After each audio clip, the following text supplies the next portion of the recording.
Valheim, a Viking survival adventure. If you've just begun your journey, you've likely got a few questions. How do I craft a pick to farm stone?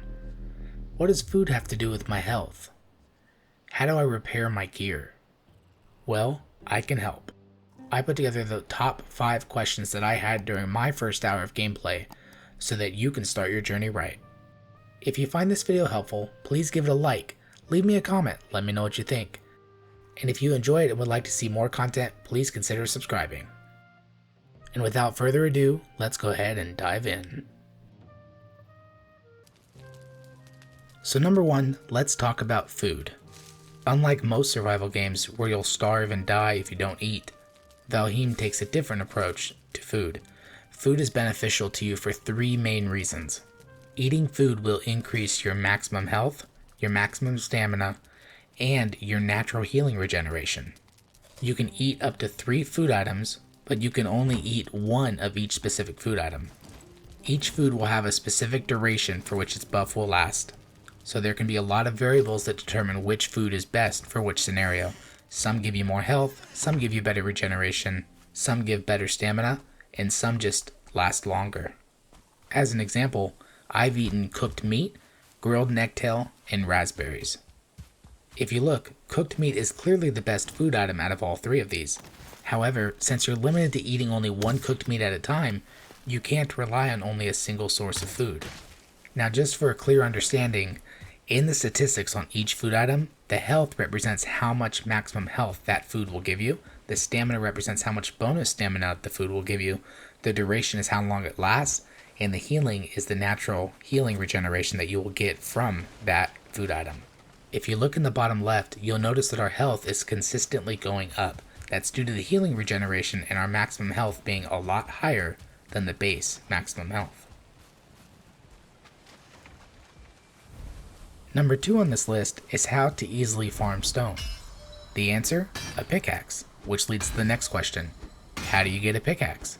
Well, you can make a pickaxe after you've beaten the first boss. Yeah, you heard me right. The very first boss. You have to beat the first boss. Well, that sounds pretty crazy, right? You'd think, wow, I should be able to farm stone a lot more easily before I have to go fight the first boss. Well, I'll tell you right now, the first boss is not all that tough. Now there's 2 things you must do in order to fight the boss. Number 1, you have to find the altar. Number 2, you have to collect deer trophies. You're going to need 2 trophies in order to fight the boss. Now remember, before you start the boss fight, make sure you eat food so that your health is at its maximum point and so that you have good stamina and good regeneration. Lastly, you're going to want to use a melee weapon for this boss. You can try to use a bow, but the best item for this boss is the shield. And in order to use the shield, you must have a one-handed weapon, meaning no bow. When you're fighting, make sure to use the block with your shield and then hit him when he's not attacking. You'll notice he has 2 different types of attacks.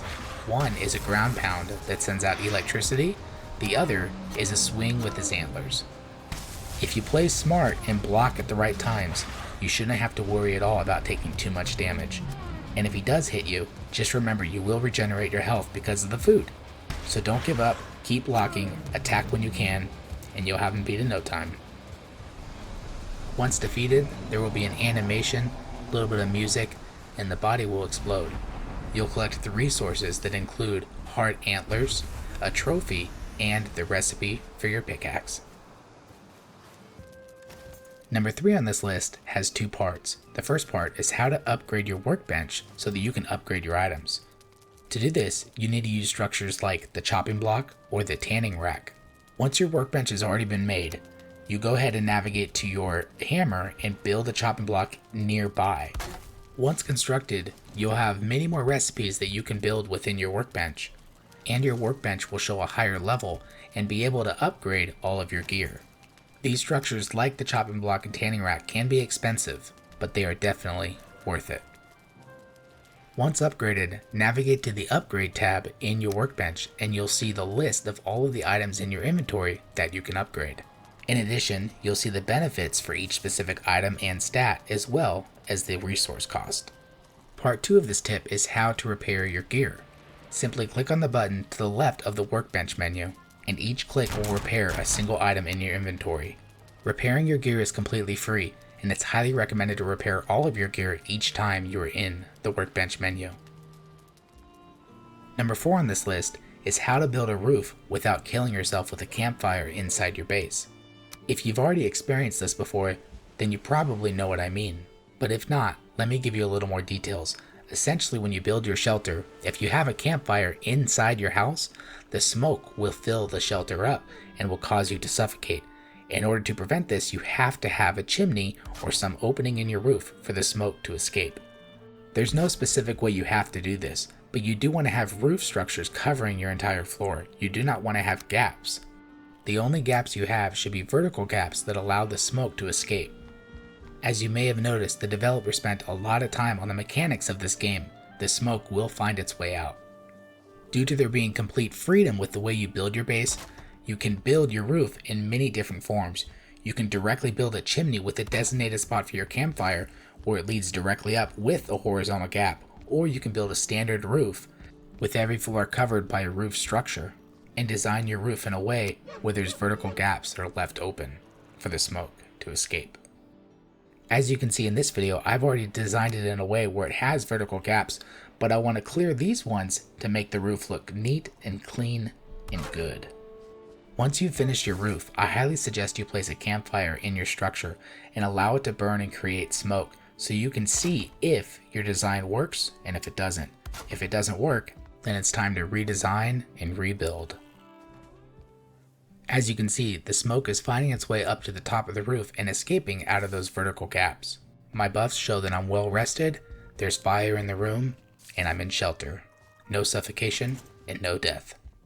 Now before I move on to the last tip for this video, I want to take a chance just to thank you for watching this far. If you've enjoyed this video or if it's helped you out at all, please consider giving it a like and leaving a comment. Every interaction truly does help, and it helps promote this video to other viewers. Also, if you'd like to see more Valheim content or more of my other content related to survival games, please consider subscribing. I post weekly content, stream weekly on Tuesday nights at 8 p.m. Pacific Standard Time, and have an active gaming community on my official Discord. Links are in the description down below. Tip number 5 on this list is how to cook food and how to place campfires. If you've just started playing Valheim, you've probably noticed that you can't place a campfire within your actual structure if you're trying to place it on the floor.